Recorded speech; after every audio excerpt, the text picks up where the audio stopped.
What is up, guys? And we're going to be doing a little show with a guest and a really good friend of mine. He is the host of the Rain Race podcast, or the co-host, along with another good friend of mine. Actually do suggest you check that podcast out.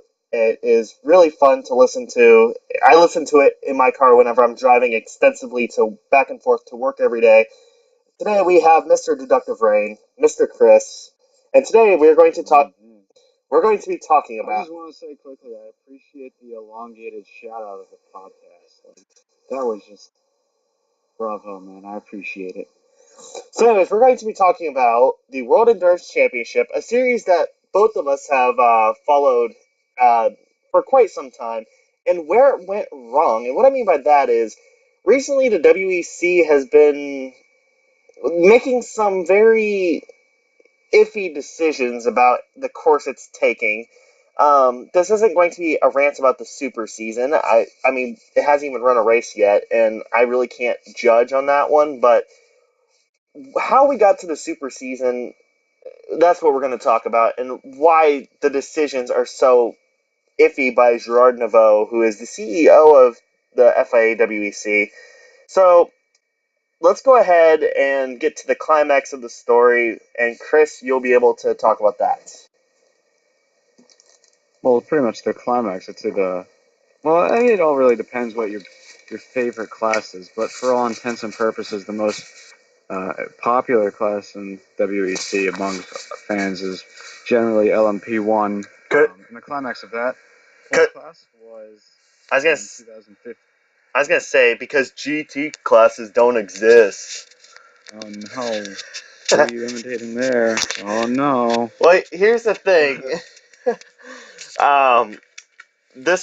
This show is uncensored. It is uncut. It's going to be exactly how we say it, as we say it. Not trying to imitate anyone who kind of holds back on their punches. Whoops. Anyways, and I think in episode 3 of this, we'll kind of see why it's uncensored. So. Oh boy. So you're telling me I can go all out here with the cussing and YouTube won't have to demonetize you? Well, because you don't even have monetization anymore? Yeah, thanks, you fucking prick named Logan Paul. Good job. You fucking prick. Can I get back to LMP1 now? Yeah, let's go.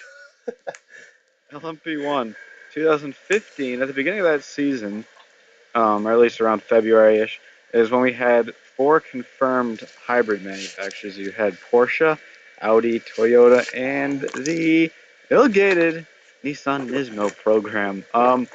And while none of the failure details of the Nissan program are out yet, there was a lot of excitement before the beginning of that season for LMP1. You had 4 LMP1 manufacturers. That's 2 cars for each full season, so it'd be a total of 8 hybrid cars for the entire season. And Porsche brought 3 cars to Le Mans, Audi brought 3 to Le Mans, Nissan brought 3 to Le Mans. So that was, just doing quick math in my head, I mean, that was 12 cars pretty much.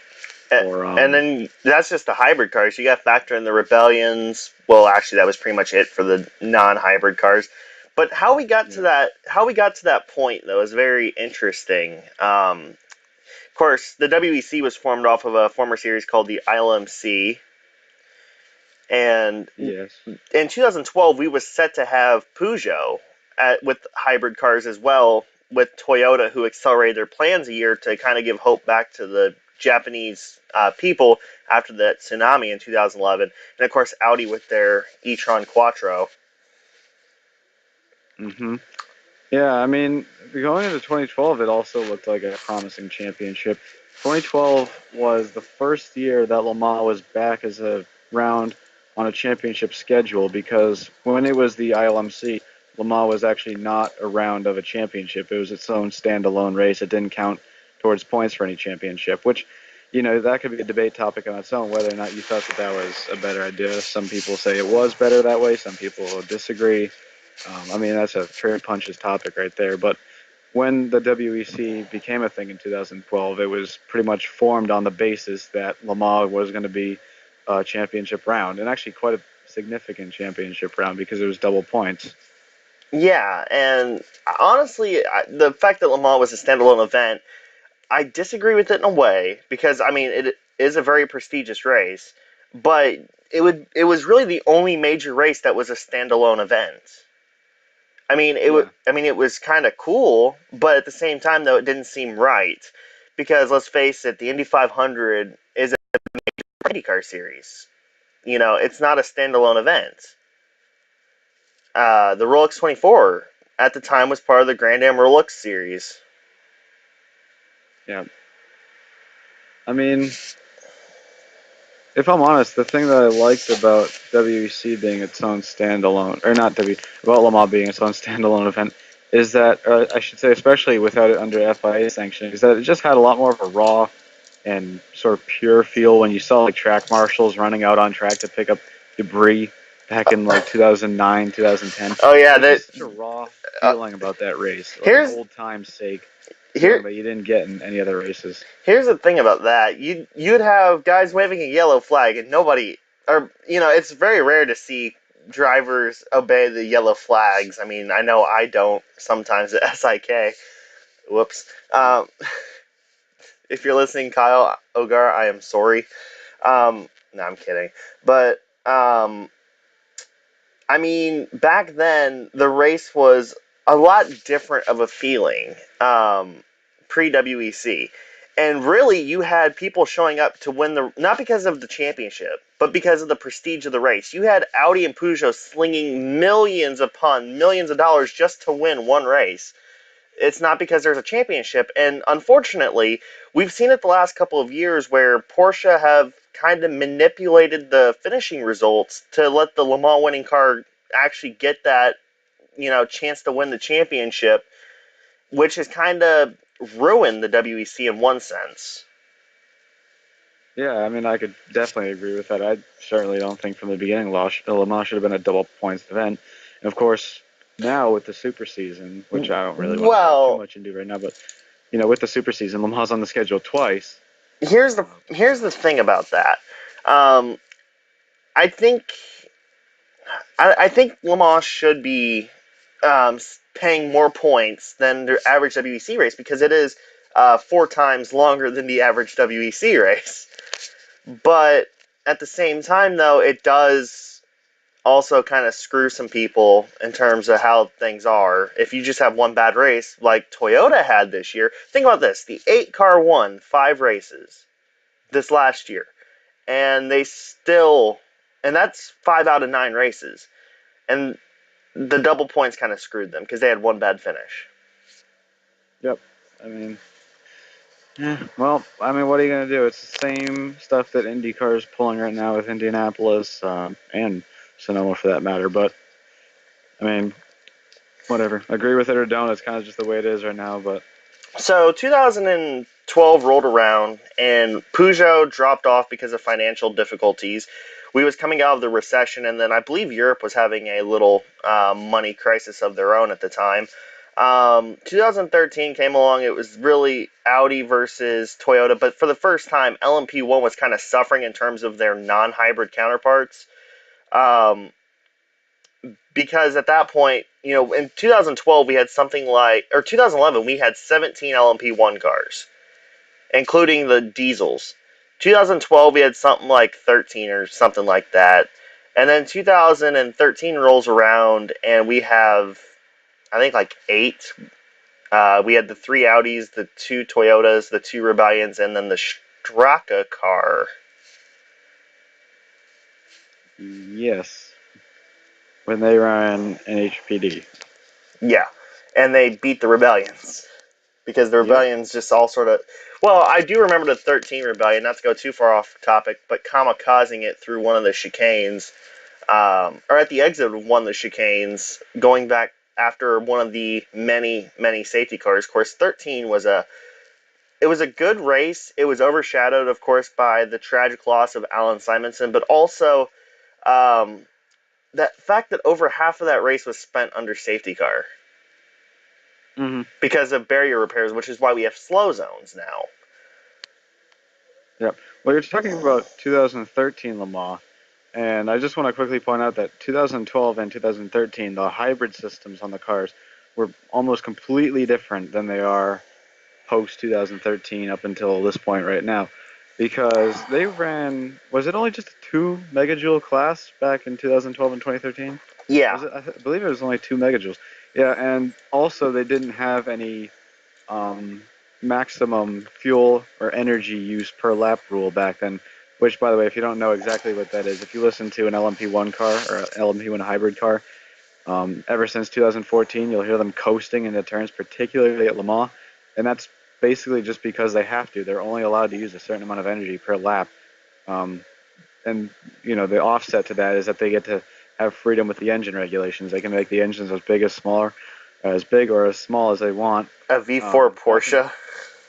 yeah, back in 2012 and 13 though, they did regulate engine sizes. They had to be, you know, based on how much power they're outputting. They had to have a certain size to the engine, and in 2014 they stopped regulating that at the expense of having this energy allowance thing.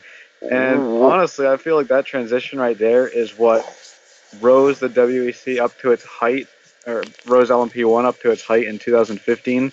But I feel like it's also what continues to kill it right now because it's driving development costs so high right now, Yeah. and that's just something you can't really overcome. And Well, that's why you're seeing manufacturers leave because they can't justify the investment anymore. okay, so here's going to be probably here's one of the big things one of the big answers to the what went wrong question. The WEC, the ownership has been very reactionary to events that have already happened. They don't Yeah. really take issues seriously until something major happens. And we're going to get to the big one that the thing that kind of sent WEC down this road is because of one thing, and we actually did a show the night that this thing started. But I want to point out, though, in 2012, the only really hybrid regulation that was in place was that you could use, or that your hybrid could be activated after you reached a certain speed. Hmm. But now you can just instantly use it off the corners. But back then, there wasn't really rules about energy consumption or any of that stuff, but the only real rule was you have to be at a certain speed to utilize it. And it was actually a lot Well, higher speed for Audi because of their diesel power. also back then there was a lot less of an emphasis on hybrid power. They were there still, of course, but nowadays you're seeing hybrid engine, not hybrid engines, hybrid motors, the electrical component at least, putting out 500, 550 horsepower. Back then they were putting out nowhere near that much. It was, I don't have an exact number off the top of my head, but it was a lot less than 550 because the um, electrical um, power supplies were a lot smaller back then. The electrical motors were a lot smaller. They didn't have as much use compared to the internal combustion engine. Nowadays, the hybrid electrical unit is putting out almost as much power, if not even more in some cases, than the ICE. So it's definitely a big emphasis that they're starting to put on the hybrid systems, and it doesn't look like they want to kill it quite yet. So, I mean, I can't really kill it right now because Toyota wants that big emphasis on electrical units. Yeah. So, Well, that's the only hybrid they have right now. So, yes, and we're going to get to why that is. And so, Le Mans 2013, the big announcement was Porsche officially announced their LMP1 program. Of course, it was kind of obvious before they really announced it because they just showed up with a factory GT program, and then they also had signs plastered on Le Mans saying "Mission 2014, our return." And that actually, yeah. funny story, they precariously put that signage right across from Audi's garages. You know, kind of emphasizing, "Hey, you're on top. We're going to take that crown," in which they eventually did. Sadly. Yeah, this is why you have two, or this is what happens when you have two biased Audi fans at commentating. Mm-hmm. Um, so then 2014 rolls around that we get the new regulations, and every car except for one breaks in terms of has some major mechanical issue. The Audis had turbo failures. The Porsches had a fuel cell problem. The 7 Toyota had a electrical loom fire in the cockpit of the car, which was an FIA mandated part. It wasn't a part that was actually supposed, or I shouldn't say supposed to be on the Toyota, but wasn't put on the Toyota by Toyota. It was FIA mandated. The only car that didn't have issues in that race was the number 8 Toyota, but it decided going full speed down the Mulsanne straightaway and pouring rain on slick tires was a great idea, which coincidentally got Stefan Sarazan fired from Toyota. Yep. And Also took out the 3 Audi. yeah, I feel bad about that one, knowing what I know now. So 2014 Audi wins for the third time with a hybrid car. Um, So moving forward, now we get to Super Bowl 2015. Of course, in 2014, Nissan announced that they were going to do an LMP1 car, but they officially unveiled it during the Super Bowl. And Chris, I remember you did a video on this. I watched it the day of the 100th running of the Indy 500 on what went wrong with that program. Yes, I did. I made that video right when they announced in December of that year that they were pulling out after less than, actually after one race, because it wasn't even a full season that they ran. Well, that was actually the first video I ever seen of yours, Chris. So, you know. But anyways, beside the Oh, point. really? And Nissan, I mean, Le Mans 2015 was a classic. You had Audi and Porsche just throwing everything at each other, and then Porsche won because the 8 Audi. Let's just put it this way: the slow zone regulations were still kind of iffy at the time, and you had cars at full speed and then cars still under slow zone, even though the slow zone had been withdrawn. Yeah, good job, Eduardo. Um, which took out one Audi. The 18 Porsche had constant brake failure. The 7 Audi had exploding bodywork, and then the 9 car had hybrid issues in the morning, which led the Porsche to their 17th victory at Le Mans and their first with the 919, with the one off, or well, actually, I shouldn't say one off, but the 19 car, which only did 2 races. Yeah, that was a cool victory because that was Nick Tandy, Earl Bamber, and Hulkenberg's only second race in the car, and they won. Well, in their first race, they got taken out in the first hour by a GT Manti Porsche, ironically, Kevin Estre. Mm-hmm. So, um, of course, Porsche ran 3 different liveries that race, and the car that ran the regular livery, and that was Porsche's second actual win with the LMP1 program. The first one was in Sao Paulo 14 at the expense of Mark Webber. Yeah. But that was big for the WEC. That was the start of the turning point. 2015 itself was the turning point because now we really got into this, for lack of a better term, Cold War style thing where you have Porsche, Audi, and Toyota, not really Nissan. They were there, but they weren't there, if you get what I mean. Where they were shelling out uber dollars to get these cars as fast as possible. And that's why we've seen such extreme designs from Audi, because Audi historically were very basic in their aero work until this whole um, little F1 style war started between the 3 major manufacturers. And of course, 2015, Toyota made a major mistake, and they pretty much kept their championship winning car from 14 the same, and they got blitzed by Porsche and Audi, who massively redeveloped their cars. Yep.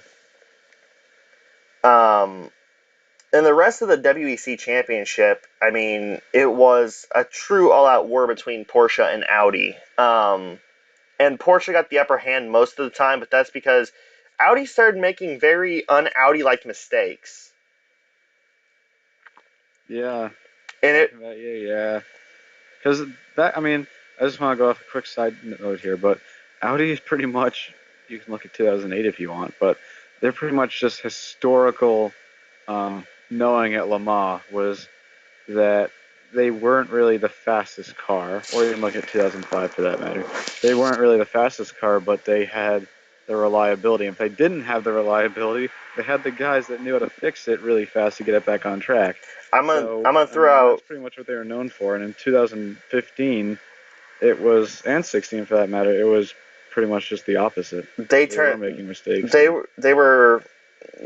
were fast and very fragile, and they had issues gripping the new stuff, gripping the new technology. Of course, you want to mention 2005. 2005, the GT1 Corvettes were faster than the Audis on the straightaways because they were so restricted. And then Yeah. and then you talk about they had the real know-how. They could replace the whole back end of the car in 5 minutes in the early 2000s before that was banned. Yeah, that's uh, that's just the what I call the good old days almost, but Yeah, same. So at the end of 15, Mark Webber gets a championship finally after years of being, you know, the second guy to Sebastian Vettel. He finally got his major FIA championship with Porsche in LMP1. Um, and then you have Rebellion Racing, who deserves an honorable mention for being there and really just kind of scraping up the pieces of the LMP1 hybrids that had broken down or whatever.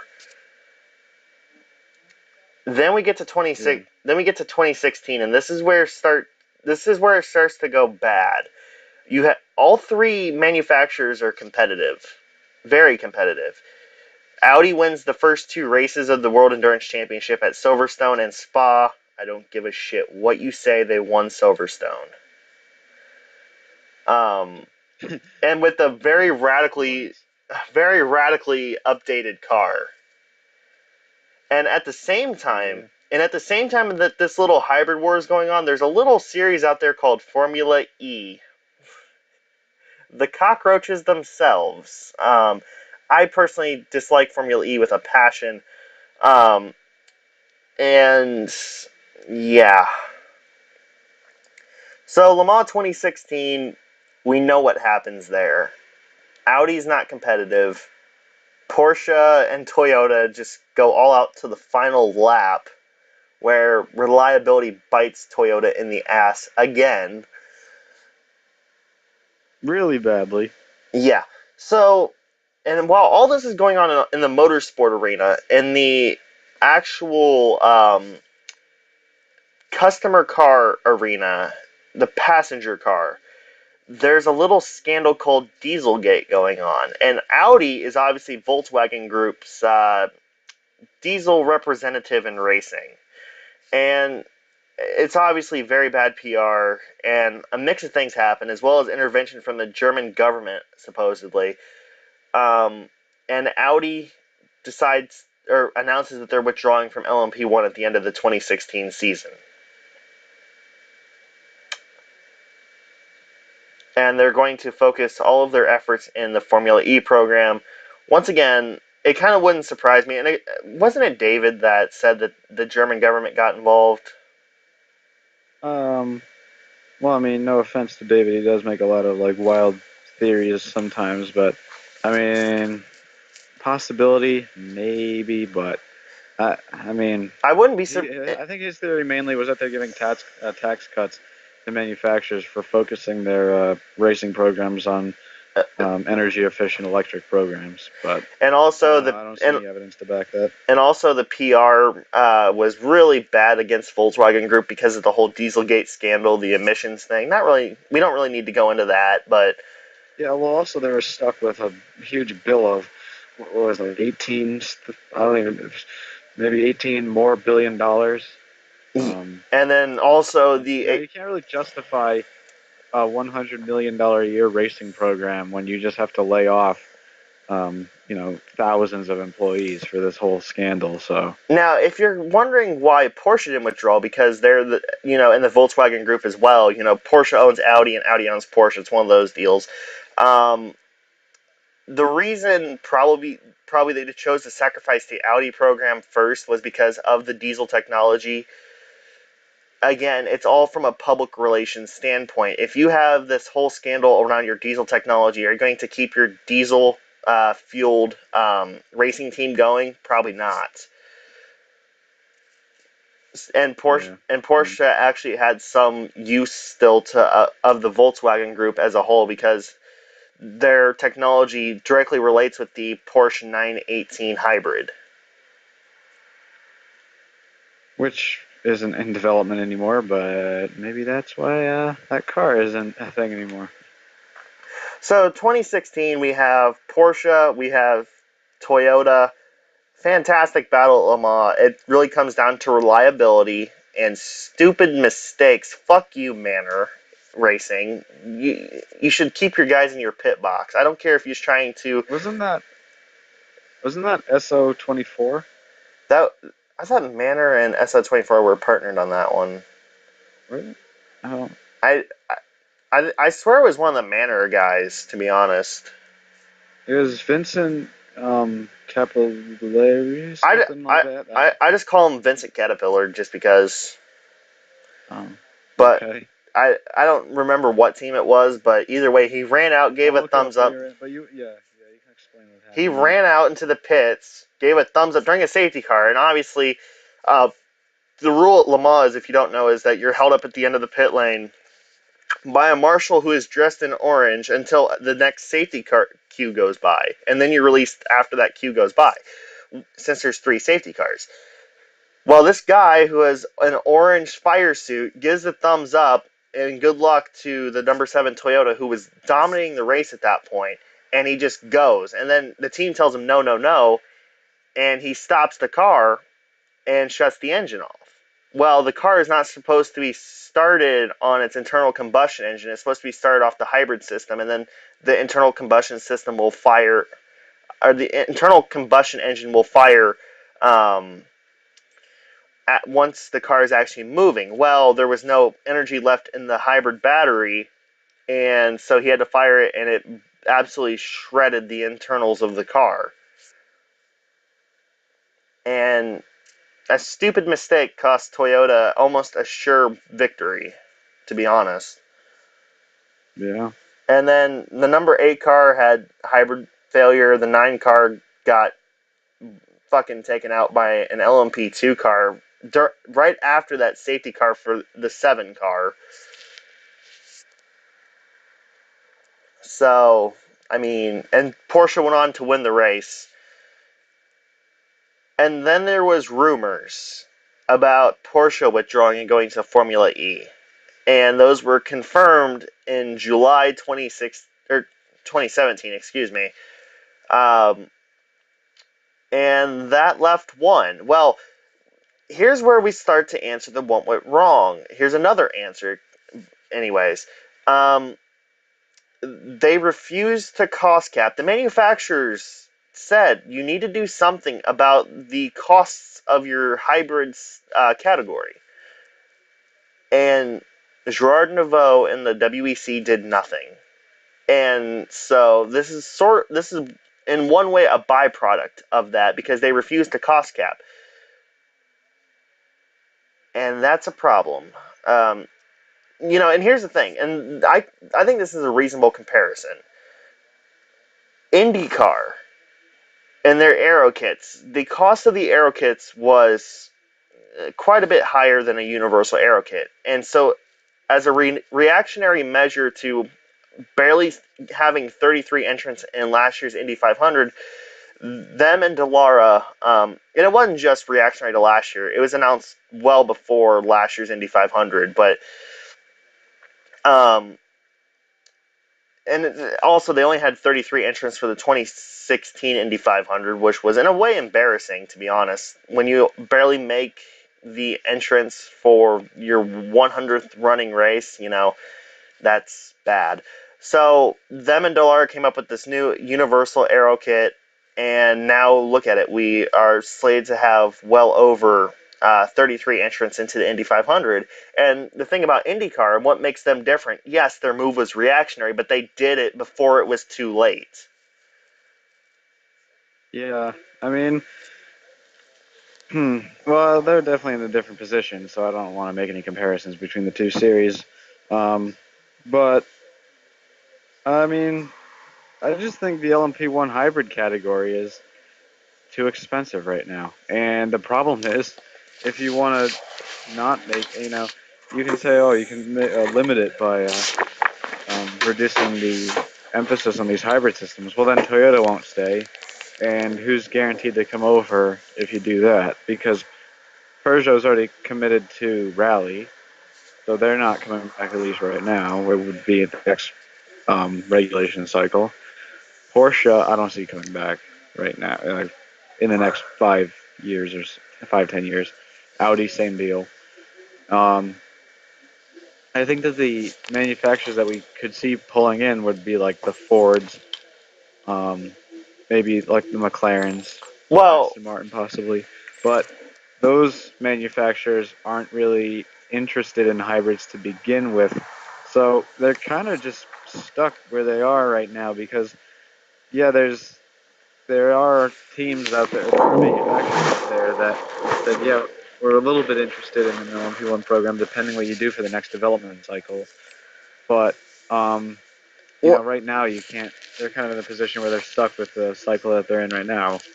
and So, well, so the WEC tried to make moves to push people to go to LMP1, and some people view this as cost capping LMP2 even further, which it was already cost capped to begin with. But they made this move to where they restricted the amount of chassis manufacturers to four, and then also got rid of all the engines and went to a spec engine with the Gibson, and that pushed guys like Nissan out. And in a way, it worked because look at BR Engineering. And a former LMP2 manufacturer, now they've stepped up to LMP1 because now they can't enter an LMP2. mm-hmm. And also, it's helped the LMP1 landscape, this downfall, really, because now some of these manufacturers realize that they actually have a chance at overall win, where privateers, for the first time since, realistically, the Pescarolos. Yeah, 05, 06 maybe. No, we cannot say '06 because that was just the diesel show to begin with.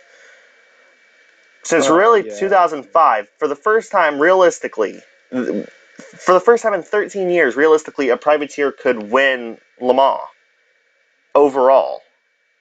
Of course, we Yeah, I think that's tying in back to what you said about the whole making a reactive move. I don't. It's really hard to say because these new LMP2 regulations came in 2017, which was, I mean, they don't really have. And they announced it before Audi announced their exit. but it So was reactionary to the fact that the LMP1, let's face it, you had the three hybrid manufacturers, and then you had Rebellion, yeah, and they wanted to have more privateer manufacturers for sure. and once again, it was reactionary because they seen the fact that the privateer thing was not really working out. Hmm. So what I mean, I view that as reactionary to that also point. privateers haven't had a chance recently because they don't have you can't even blame driver lineup or reliability really because back when Rebellion was in LMP1 they had some great drives, especially in like 2013 they had a fantastic drive, got up onto the podium, but um, the problem is that they just couldn't keep up pace wise, and I mean you can't expect privateers to spend even a fraction of what these manufacturer teams are spending, but And even at that, though, Rebellion had their own car that was built for them by Orica. I mean, mm-hmm. sure. And by the way, that car has been recycled quite a few times, and that car is actually going back to LMP1 now. Um, yeah. Well, at least the chassis is Yeah, with the. and Oh, go ahead. honestly, I mean, this whole episode you talk about the death of the WEC. I guess I don't really think WEC is. They're not in a prime position right now. I'm not a big fan of the super season. I feel like hyping up the super season like it's something that's good when you had a better product beforehand isn't really something to be excited about. But at the same time, I think that we're seeing a great GT Pro class next year. GTAM is going to see a step up from last season and a step up from I believe 2016 as well. Uh, and LMP2 Is is going looking down, fair. actually. LMP2 is going down because they lost G Drive, but it's fair still. Well, It's in an okay position. But I think LMP1 honestly for next season is a little bit understated. It depends exactly they how close they can match the hybrids to the privateers. But in testing, at least according to some drivers, they were doing 220 miles an hour on the straights in testing. And if you think if you put in a qualifying trim and throw it down the Mulsanne straight at Le Mans, we could be seeing those like classic, um, not Group C like speeds, obviously, but what I like to call a classic for my age, back when they were doing like 215, 220 down the straightaways, back with the 908s and the R15 era almost. I want to say this though. LMP2 is starting to resurge a little bit. Or it's experiencing, well, not resurgence is the word. That's actually the antonym of what I'm trying to say. It's having this little issue where now the count is down. They had this issue back in 2015 where really it was SMP, G Drive, and KCMG. Those were there was really like 4 or 5 cars in the class. Yeah, now all three of them are gone. Just to point that out, none of them are in LMP2 anymore full time. So. Yeah, well, SMP's in P1 now though, but Mm-hmm. KCMG is focusing on their Asian Le Mans Series stuff, and G Drive is focusing on ELMS. Now, here's kind of where I see is what happening. Um, well, actually, I can't really say it's Orca though, because Orca obviously has the best car in town. No, They well, you want to know the biggest problem though is because the European Le Mans series has a very healthy size of LMP2 cars. It's certainly more than WEC has full time, and the problem is mainly it's expensive to run in a worldwide championship. You have to ship these cars, these teams, all the way around the world, and for an amateur team to do it, it doesn't always work out because their budgets aren't as fixed as a manufacturer team. They're working sort of around the clock. They're trying to figure out exactly how much they can make out of this small or smaller program yeah. than the manufacturer teams have. So they aren't really in a financial position to put any guarantees down on the table. So if they have a chance to run in a series, a regional series like ELMS or IMSA in North America, I think that that's pretty much where you're going to see a big focus on these cars, is because it's cheaper. They don't have to invest in a full season program, or And they don't have to invest in a full season program that centers around going around the world. we're gonna get to It's just this. easier to run, really. We're gonna get to that as well.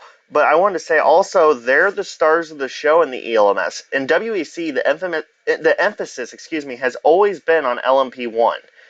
Yeah, However, in and they're also the stars on the ELMS, show in IMSA for that matter. yeah, and also in ELMS, LMP2 cars are the stars of the show. They are the top class. Same for IMSA. So WEC very much thrives off of the manufacturers. And I don't really want to make the comparison to ALMS because ALMS started to suffer once they lost the factory cars racing there, like Audi, like the Penske Porsches. Of course, they lasted significantly longer than I even expected, but we've seen what happened, and now it's IMSA, which is a fantastic series. But we're going to get to that topic with David on the next show. Which should be very interesting. So now let's talk about the reactionary measures that the FIA has done. They've went to the super season because Porsche withdrew. There was a really big threat because when Porsche withdrew, Toyota refused to say that they were coming back. There was a Well, real I just want to back. I want to back you up here. I don't think that the super season is as much a reaction to Porsche leaving as it is them just trying to find ways to cut down the series' costs. And also, I believe they lost contract negotiations with Mexico and Coda. what were some Coda. Yeah, they lost Coda. Was there another one? No, I don't think there was. Well, they lost Silverstone for a little bit, but they struck a deal. Yeah, and they struck a deal again. Which really, So Silverstone they're was a going to be down. stalwart of the They were going to be series. down to what 6 races in the season, and so rather than doing that, they wanted to keep around the same number of races, but kind of make it against 2 years, which Well, it's. okay. I certainly don't think it's as much a reaction to Porsche leaving as them just trying to find ways to cut costs without changing a lot of regulations, which would be risky. Well, okay, let's go ahead and let's set the stage for right after the immediate effect of Porsche leaving. Let's set the stage of how it looked for WEC. You lost 3 races, actually 4 races with the Nürburgring, I believe. Mm-hmm. Yeah. So you had realistically 5 races. You didn't even have one for sure manufacturer being a part of your series full time because Toyota refused to announce anything. Of course, since then they have, but you didn't have any LMP1 cars. LMP2 is really your show here.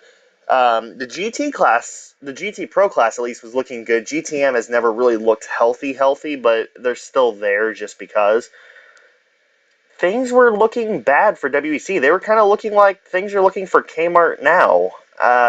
However, unlike Kmart, WEC has experienced a tiny resurgence. Um, and that's partly because you have teams like Rebellion Racing who realize that they fucked up by going to LMP2. You have Toyota that's committed, SMP Racing coming in, you have Dragon Speed coming to LMP1. And I'm sure I'm missing one or two, but you know, that's sort of the situation that they were in, and now that obviously they've kind of bounced back a little bit from that. Plus, they got Silverstone back, which Silverstone was a stalwart of the series. Like, it was one of the big races. It was really the first 3 races were the big ones for WEC, and then really the only race that could even remotely compare was the season finale at Bahrain. If I mean, I was a fan of Fuji, but I guess that's a topic for. I mean, well, we're going to get that's intense. yeah. Well, okay. So now we get to something else. And this story starts at Indianapolis in May 2017 for Is it about a certain guy who's Spanish? whose face is on the screen. Well, sort of. By the name of Fernando Alonso.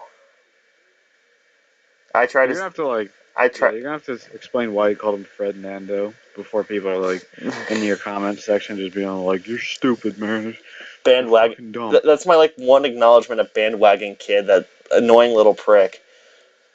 Hi, cow Yeah. cat. Fernando Alonso. Oh, I can't do it. Anyways, Yeah. my voice cracked there, man. And of course he ran the Indy 500 instead of Monaco, which was big. And now and then he ran the Rolex 24, and now he's choosing to run the WEC Super Season with Toyota, which he tested with them at Bahrain, and really at that point is really set anyways. But of course they didn't make an announcement until like right after the Rolex. But how does this play in effect? And once again, we get to the reactionary part of the World Endurance Championship. Well, the Fuji race, which, by the way, Fuji is owned by Toyota. Am I right? Correct. Who Fernando Alonso is racing for, was at a direct clash with a Formula One race. And obviously, Fernando's Formula One commitments take priority, and like that's been stated many a times by Zach Brown and the McLaren group, that Formula One will take priority over the World Endurance Championship, which ironically, a couple years ago, the WEC was in direct competition effectively with Formula One in terms of viewership, popularity, and overall product. Um, Now that's sort of slipped a little bit with the newer F1 cars bringing back some of the entertainment value of Formula One and making things a little bit better, and WEC kind of sliding downhill. But as a reaction to that, they moved the WEC race 1 week. I think it was 1 week back, right? Or 1 week Well, forward. they moved it.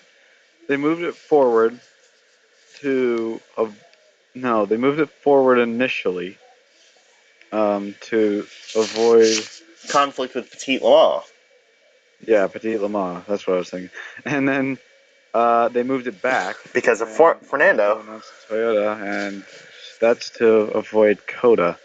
Yeah, and so now we have a number of drivers in the IMSA series that are now going to have to actually skip Petit Le Mans, which is the championship deciding race for IMSA, and one of the big four to race at Fuji because, again, WEC takes priority in most cases. And so now, again, it's a reactionary move because what's more important, a number of drivers or this one driver with a huge fan base that will follow him wherever he goes? I'm gonna go with option 2. Yeah, exactly. And that's a stupid move. Dion von Molka, who we did a podcast with, with your podcast, stated before we recorded that it was a very foolish move. To put it in simple terms, Yeah. and it's caused a lot of outrage in the sports car world because of such a buffoonish move for one driver and sacrificing the schedules of so many others. Can I just say we talked about the whole conflict there in episode 3 of my podcast? If you want to listen to that, it's at the end. Boy, more cross promo stuff. Yeah, well, I really don't consider this a podcast. I just consider it like a little talk show for YouTube for fun and shits and giggles. Yeah, I respect that. It's nice and laid back fun. Yeah, I mean, once again, this isn't meant for competition with any podcast, especially yours. It's just meant just to have fun and talk. Yeah, it's always nice just to get around and talk about racing. I could be one of those guys that say, "Oh, well, actually, this is for me getting it to that 1,000 subscriber threshold so I can start making money again." But it's really not. Well, also you need to get those video minutes in. So if we can make this video last as long as possible and have people listen as long as possible, how about you make a deal with them where if they make you'll just like talk and then you randomly in the middle of the video just say like a certain keyword, and if they put that in the comments, and you'll give them some money on PayPal, like 5 cents or something. That'll get people listening. Big Mac. Well, that got Kyle's Okay. attention. Yeah. But Anyway. the super season, again, I'm not really going to bash it too much as a product because we haven't seen it yet. But on paper, it's iffy. And there really isn't any, like, they've gone to this winter schedule, but there is no actual races in the winter time. They've tried, but it hasn't. Oh, yeah, and they lost Bahrain, too, haven't they? Yeah. Yeah, they did actually. So that's 5 races out of the 9. None of these came up to us earlier. Here's the thing. They lost 5 of their 9 races. That's pretty bad. Yeah. Yeah, I can see why that would be a bad. I mean, they did add Sebring, but That is true. So now instead of the 12 hours at Sebring, we're going to have the 2 12-hour races at Sebring. no, it's going to be the 12 hours of Sebring, which is emphasized. It's going to be the 1,500 miles of Sebring, which is not a catchy name in my mind, but whatever. But it's been said though that 1,500 miles still comes out to around and about 12 hours. Well, yeah. I mean, obviously that's what they're still going for. I just don't think they wanted to have the conflicting names because But obvious now reasons. It's a prestigious race. But here's where my issue comes in. For a sports car fan who's going to watch it no matter what, that's gonna fucking suck. Because the race starts like what, 2-3 hours apart from race end to race beginning. Yeah, so it's going to be 26 hours. It's like staying up for a 24-hour race, but then you have to have 2 hours added on. Well, I guess you could sleep in the middle. Well, 2-hour nap. that's true. Or I could take a little 5-minute nap like I did during one of the safety cars at Le Mans a couple years back. But that really doesn't count because I literally woke myself up 5 minutes later. It's one of those situations where I fell asleep for 5 minutes and I felt good the rest of the way. I think it was 2015 when that happened. But it doesn't really count as sleeping, so my record of staying up for every Le Mans since I've been able to, since like '08, I've stayed up every single race for every single, well, not every single minute, but for most of it. Yeah, I've attempted. I mean, 2015 was a weird year because that was like the end of my middle school thing, and I had like a school like end of the year semi-formal dance, and I was like, I don't want to go because it's Le Mans, but we ended up going, and then I got kind of tired because of the party, and you can. So, unexpectedly, the last about 5 minutes of the show were cut off, which is unfortunate. But I do want to sum up what went wrong. And unfortunately, Chris isn't here right now, but pretty much the bullet points, the main ones, are that they refused to acknowledge that there was a cost cap issue, which is the real big one.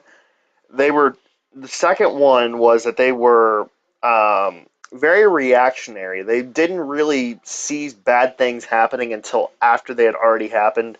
And the final point is that they are willing to sacrifice other drivers' schedules for one driver, which is very, very bad. Um, so once again, thank you to Chris for being on the show. And be sure to check out the Rain Race podcast on Google Play, iTunes, and YouTube. His YouTube channel is DeductiveRain. Um, and yeah, that's really about it. Unfortunately, like I said, the last like 5 minutes of the show didn't record for whatever reason. Still trying to get some bugs worked out, but things should be better on the next one. So, anyways, guys, that's it. Well, thank you guys for watching the first episode, and the next one should be very good. We talk about IMSA, and then the third one we will talk about NASCAR. So, anyways, thanks for watching, and we'll see you in the next video. And once again, thanks to Chris. And again, we'll see you in the next one.